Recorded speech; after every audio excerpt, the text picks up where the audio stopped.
Estamos aqui, eu sou o Sérgio Bernardes, médico especializado em medicina integrativa, especializado também em medicina interna e dermatologia.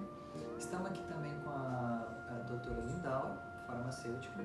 Vamos falar sobre as opções que a gente tem hoje em dia, do ponto de vista como a gente vai combater assim, essa epidemia que está no Brasil e também assim, desalarmar esse pânico que a mídia está espalhando também, dando outras informações, como a gente pode agir melhor, como a gente pode ficar melhor e responder o nosso corpo do ponto de vista imunológico, alimentação, suplementação. Gente, a gente veio falar hoje um pouquinho aqui para vocês sobre imunidade. Então tá eu e o Dr. Sérgio aqui, a gente vai bater um papo com vocês, explicar essa loucura que está havendo no país e no mundo todo, e todo mundo está preocupado o que fazer para se cuidar, né, Dr. Sérgio? Bom, vamos entrar nesse tópico que infelizmente não é muito abordado, né? A gente vê assim, dados mais alarmistas em relação ao nosso próprio cuidado pessoal. Está acontecendo muito, assim, muitas informações e a população fica mais à mercê vou usar álcool gel, vou usar máscara, mas a gente tem que cuidar muitas vezes, uma parte muito importante, cuidando da sua própria saúde, imunidade, do sistema imunológico. Hoje a gente tem ferramentas, suplementos, orientações que nesse período que a gente vai ter nos próximos 2 meses, que é provavelmente o período que a gente vai ter no nosso país e no mundo também, que infelizmente essa epidemia ela vai se alastrar, então tanto que a nível internacional, inclusive se a gente for pegar o país de origem dessa epidemia, ele já está tendo, como se começa a comentar, uma segunda onda. Existe casos assintomáticos, existem os próprios moradores que retornam ao próprio país. Então a melhor forma da gente fazer a nossa parte é a gente fazer um cuidado pessoal. Preventivo, né, Sérgio? Isso mesmo. E se cuidando onde a gente está, né? Em casa, quem está em quarentena, o que é que a gente pode fazer para aumentar a imunidade? Fazer alguns exercícios em casa, né, Sérgio? E principalmente a alimentação, né? O que é que você acha de sugestão de alimentação? O que é que a gente pode dar uma melhorada na nossa imunidade na alimentação? O que é que você acha? Os alimentos mais linkados assim, à nossa imunidade, a gente tem as verduras, né? Então, as verduras são extremamente ricas em minerais, zinco é um mineral que a gente deve suplementar, ele participa a gente chama defesa celular, da nossa imunidade celular, é a imunidade que bloqueia inicialmente ao vírus. A gente tem um exemplo muito bom que foi um cruzeiro que teve próximo ao Japão, que eles detectaram algumas pessoas que tinham coronavírus e esse cruzeiro ele foi interditado. Então, em 3.000 pessoas, nessas 3.000 pessoas, apenas 700 pegaram coronavírus. A gente tem uma imunidade pessoal que já nos bloqueia, a gente não precisa muitas vezes tomar vacina para você não pegar aquela doença. Porque mantendo a nossa imunidade a um nível bom, o que vai acontecer, você vai entrar em contato com diversas doenças, e é o que acontece no nosso dia a dia, e a gente não vai adquirir elas. A gente entra em contato com pacientes com influenza, com resfriado, a gente entra em contato com pacientes com varicela, a gente entra em contato com diversas outras patologias, e se a nossa saúde estiver bem, a gente não vai pegar. Mas para isso a gente tem que fazer uns cuidar, né? Cuidados. Primeiro, como a doutora falou, é a alimentação. As verduras ajudam muito, os açúcares atrapalham bastante. Os carboidratos refinados, né? Então eles vão baixar a nossa imunidade. Então o ideal é a gente acrescentar cada vez mais legumes, verduras, frutas, que eles vão ajudar mais como antioxidante. E hidratar também mais esse paciente. Muita gente, principalmente os idosos, eles tomam muito pouca água. Também. Né? Então, e comer mais frutas que tenha esse teor de água também nessas frutas, também, né? A fruta, em média, as frutas elas são 80% de água. Então as frutas elas têm os antioxidantes, que é importante. Outro conduto que a gente pode aproveitar na nossa região, que é muito bom, é o próprio sol. O próprio sol, nesse momento, a gente sair para pegar um sol, ele é bom para ansiedade, que a gente está passando um período agora, ele é bom também para depressão. Teve alguns trabalhos que eu não sei se você viu, acho que você no sol, foi a reposição da vitamina D, né? Ah, sim. Porque nos países que as pessoas não iam muito para o sol, então teve um elevado pico do coronavírus por conta da deficiência da vitamina D. É isso mesmo. O que aconteceu na Europa? Eles estão passando agora no inverno europeu, e lá tem pouco sol nesse período. E o idoso ele já tem uma dificuldade para a produção de vitamina D. E a vitamina D, que é produzida a partir do sol, ela também ajuda também a nossa defesa em relação a vírus. Os idosos algumas vezes têm dificuldades, inclusive, de absorver a vitamina D via oral na suplementação. Então a gente sabe que a suplementação via oral já diminui infecções respiratórias. Alguns idosos que tiver com a vitamina D muito baixa, a gente recomenda inclusive uma vitamina D que a gente chama injetável. A gente toma uma vez uma injeção ao mês e ela no terceiro dia ela já sobe o seu pico sério. E aí depois fica repondo oral essa vitamina D para equilibrar essa vitamina D no organismo. Isso então, mesmo. Além da vitamina D, doutor Sérgio, a gente também tem outros antioxidantes. Então, vitamina C. Tem a vitamina C muito. Isso. Então, a vitamina C, a gente tem um Nobel conhecido, Linus Pauling, né? Linus Pauling ele utilizava até 10 gramas de vitamina C. E nessa dose doses mais altas de vitamina C, ela tem efeito inclusive antiviral e antibacteriano também. E o mito que o pessoal diz, só precisa tomar 1 grama de vitamina C por dia. Então é muito mito isso, sem estudos, né? Isso é um mito por quê? Porque acima de 1 grama, você acaba perdendo um pouco dela na urina. Só que o que acaba acontecendo da vitamina C, ela tem outros metabólitos intermediários que nosso corpo também utiliza, esses outros metabólitos intermediários. Então, e a gente tem um efeito clínico com doses maiores. O que eu recomendo agora, pelo menos nesse período, pelo menos nos próximos 1, 2 meses, que provavelmente é o período que vai durar essa epidemia, a gente manter uma dose de 1 a 2 gramas, pelo menos. Como eu comentei, Linus Pauling recomendava 10. Ele viveu mais de 90 anos. Então Eu já tomo 3. E tomo biovitamina D também, 5. Isso. Então com essa suplementação a gente acaba aumentando mais a nossa vitamina D. Outro suplemento que você falou, que é bem interessante, é o próprio curcuma. Lembrar que a Índia está ao lado da China. E a gente não, em relação a essa proximidade, a gente teve poucos casos na Índia. A Índia também tem outro fator que estão próximos em relação ao Brasil, que eles estão muito semelhantes, é uma maior exposição ao sol e ao calor. Então o vírus ele não tolera o calor, o vírus ele não tolera o sol, e o sol, ele, como a gente comentou anteriormente, ele acaba aumentando a nossa imunidade em relação à vitamina D. Então, mas a Índia também é conhecida também por uma grande ingesta de açafrão, curcuma. Essa curcuma ele tem um efeito anti-inflamatório muito bom, que lembrar também dos casos europeus que a grande comorbidade que a gente tem em relação ao coronavírus é a patologia pulmonar que ele tem. Então essa patologia pulmonar que leva os pacientes ao respirador, que leva o paciente à falência.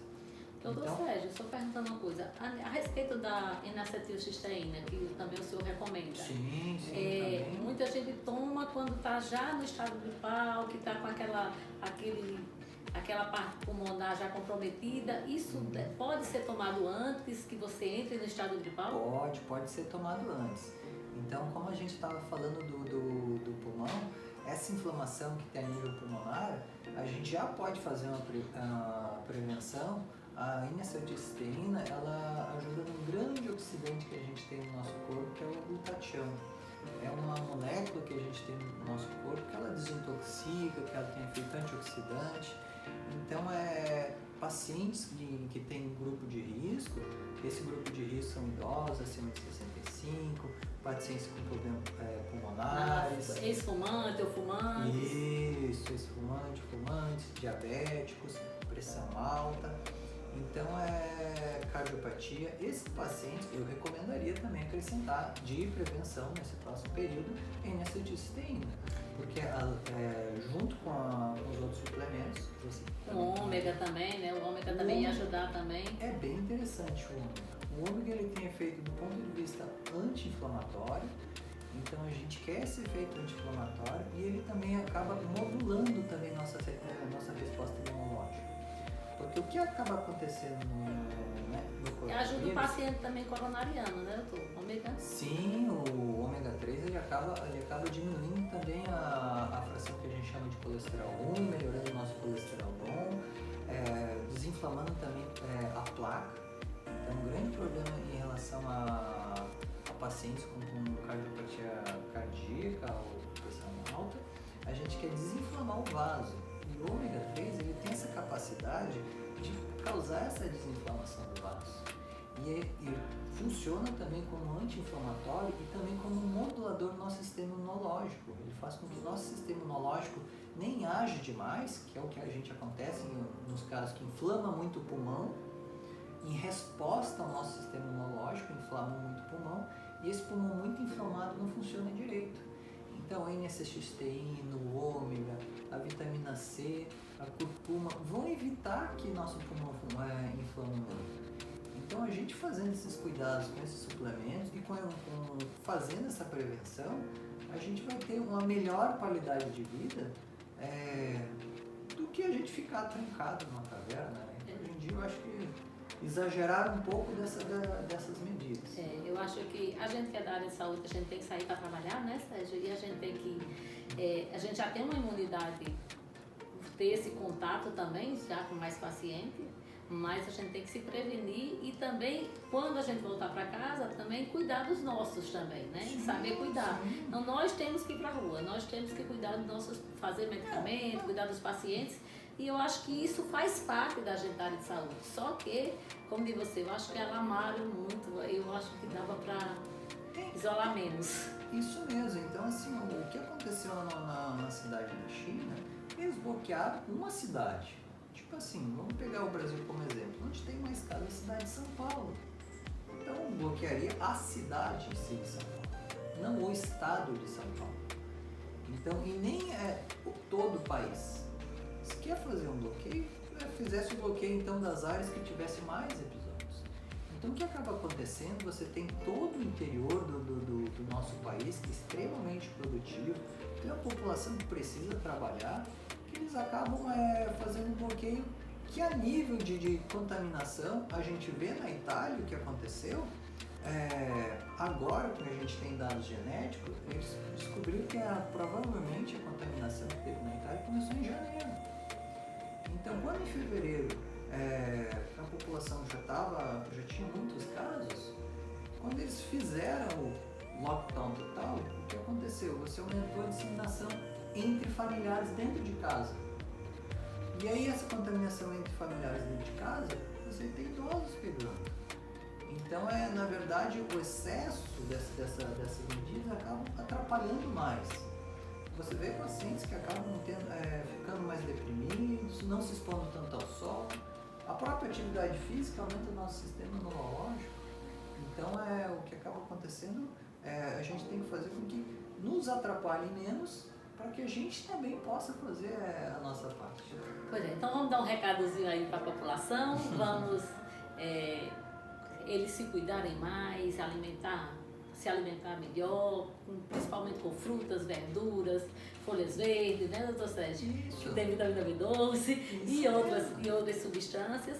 E cuidar de si, mas também não ficar toda hora ouvindo noticiário de coronavírus, tentar desopilar também com um bom livro. O que é que você acha, Sérgio, da ideia? O nosso próprio ministro falou assim, às vezes a gente tem que desligar a televisão porque o que vende é notícia ruim.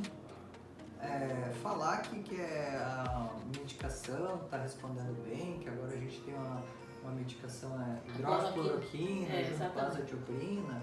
Eu falo de própria experiência própria.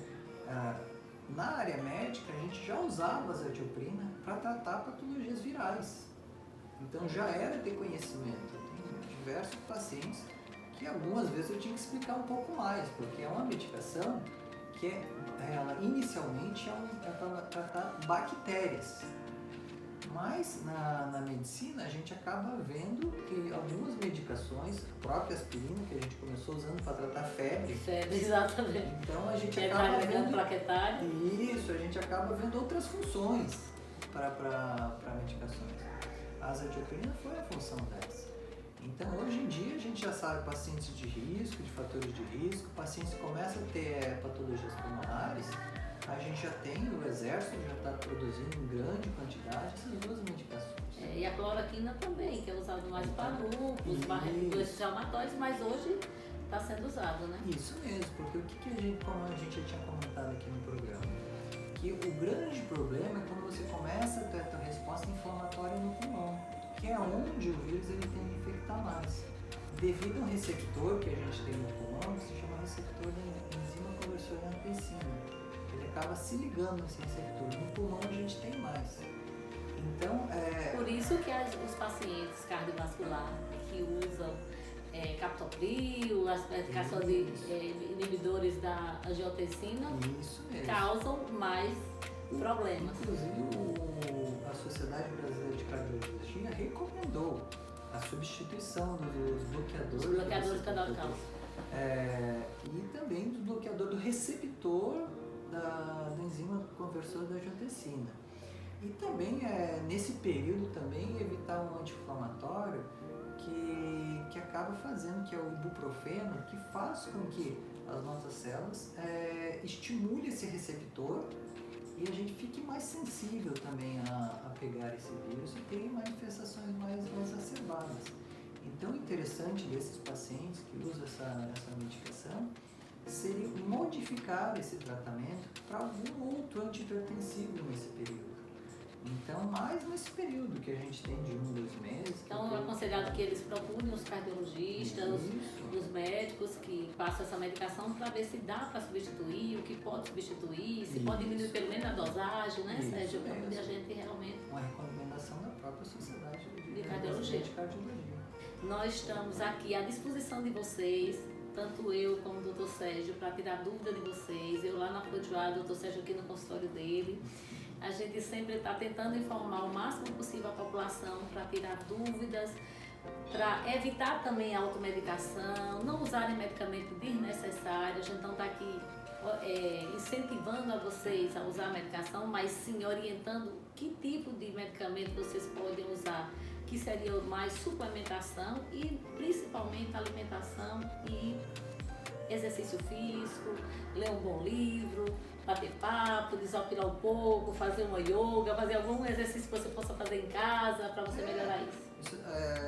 O que eu recomendo, assim, a população sair, não ir para lugares fechados, ir para lugares mais abertos, em período de sol. Isso é ótimo para evitar lugares com muitas pessoas, então parques abertos, fazer uma caminhada, fazer uma caminhada, isso é ótimo para a imunidade, ótimo para a nossa saúde psicológica também, que nesse período, né, a gente vê muito pânico ser implementado na população, então na verdade isso não deveria ser feito, isso é contraproducente, isso atrapalha inclusive a própria população de pensar soluções melhores. O que eu vejo assim não se espalha essas informações que a gente está passando aqui, da própria pessoa ajudar a ela mesma com alguma suplementação, seu sistema imunológico. Fazendo isso, muito provavelmente a gente não vai ter outras complicações. Lembrar, a gente tinha esses países que a gente teve um acometimento mais forte, a gente tinha também uma população que tinha até 35% da população tabagista, uma população mais velha, uma população que estava no inverno. Então a gente teve muita sorte no nosso país, que a gente não tem uma densidade demográfica tão grande como os países da Europa, a gente não está no inverno. Então, no período que aconteceu, o Brasil, de certa forma, teve sorte. Então, provavelmente, as previsões que estão se fazendo vai ser bem melhor.